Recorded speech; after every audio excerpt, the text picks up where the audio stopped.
BJP पर आरोप क्यों लगा रहे हैं कि तोड़फोड़ की करती है? अखिलेश यादव सपा का कर रहे हैं, कांग्रेस भी बीजेपी का कर रही है, तो उसमें दिक्कत कहाँ है? बीजेपी किस पे आरोप लगाएं साहब? हम जो है आप बताओ हमें, जो बाइडेन पे आरोप लगाएं कि रूस के जो राष्ट्रपति हैं उन पे आरोप लगाएं कि चीन के जो राष्ट्रपति हैं उन पे आरोप लगाएं। आप हमें बता दो कि आरोप इस व्यक्ति पे लगाना चाहिए कि पाकिस्तान के प्रधानमंत्री पे आरोप लगाएं। भैया जो सत्ता का दुरुपयोग कर रहा, जो राजतंत्र का उपयोग कर रहा है, आरोप तो उसी पे लगेंगे।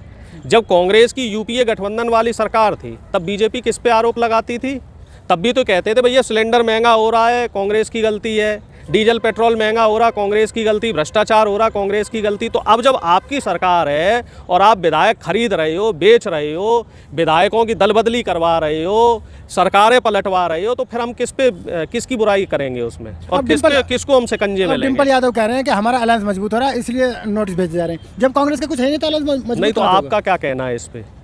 कि डिम्पल जी अगर कह रही हैं कि अलायंस मजबूत हो रहा है तो आपको क्या लग रहा है, अलायंस कमजोर हो रहा है? नहीं, और अगर अलायंस कमजोर हो रहा है तो बीजेपी को इतनी दिक्कत क्यों हो रही भाई?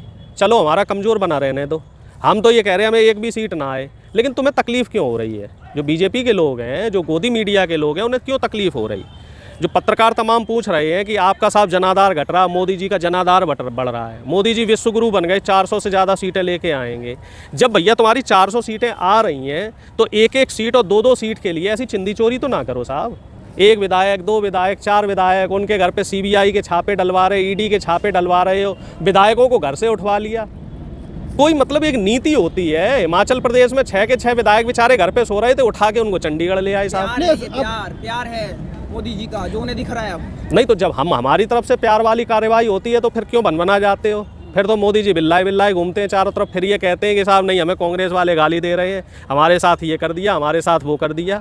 अब जब हमने 15 विधायक बीजेपी के सस्पेंड कर दिए तो अब इन्हें लोकतंत्र ध्यान आ रहा, कह रहे जी लोकतंत्र की हत्या हो गई, 15 विधायक जो है बर्खास्त कर दिए बीजेपी के।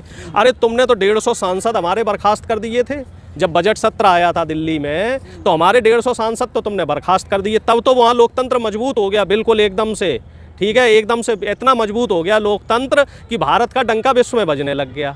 और अब जब 15 विधायक एकदम सस्पेंड हो गए तो साहब कह रहे हैं जी ये तो डिक्टेटरशिप है। और एक वो ध्रुव राठी का वीडियो, और जब लोकतंत्र की बात चली तो वो ध्रुव राठी के वीडियो का जिक्र करना जरूरी है। अब गोदी मीडिया वाले ये कह रहे हैं कि ध्रुव राठी के सहारे जो है इंडिया गठबंधन चुनाव जीतना चाह रहा।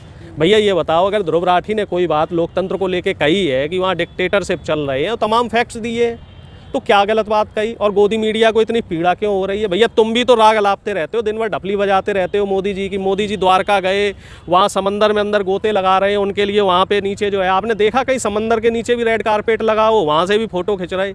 पता नहीं मछलियों को भी हाथ दिखा रहे मोदी जी ऐसे ऐसे करके, आदमियों को हाथ दिखाए थे पहले, फिर एक बार आपने देखा होगा ना जब हवा में वो चल रहे थे एरोप्लेन पे, तो वहाँ पक्षियों से हाथ हिला रहे थे, अब वो मछलियों से हिलाने लग रहे हैं। अगर आजम खान पहले जेल में है, जो कद्दावर नेता समाजवादी का, अखिलेश यादव भी जेल जाएंगे तो क्या होगा समाजवादी? क्या दिक्कत है? नेता तो जेल जाके ही बनता है आदमी। हमें आप इतिहास उठा के दिखा दो, महात्मा गांधी जेल नहीं रहे, भगत सिंह जेल नहीं रहे, भगत सिंह ने तो देश के लिए फांसी खाई, नेहरू जी सबसे ज़्यादा जेल रहे, 9 साल 10 साल जेल रहे, सुभाष चंद्र बोस जी जेल रहे।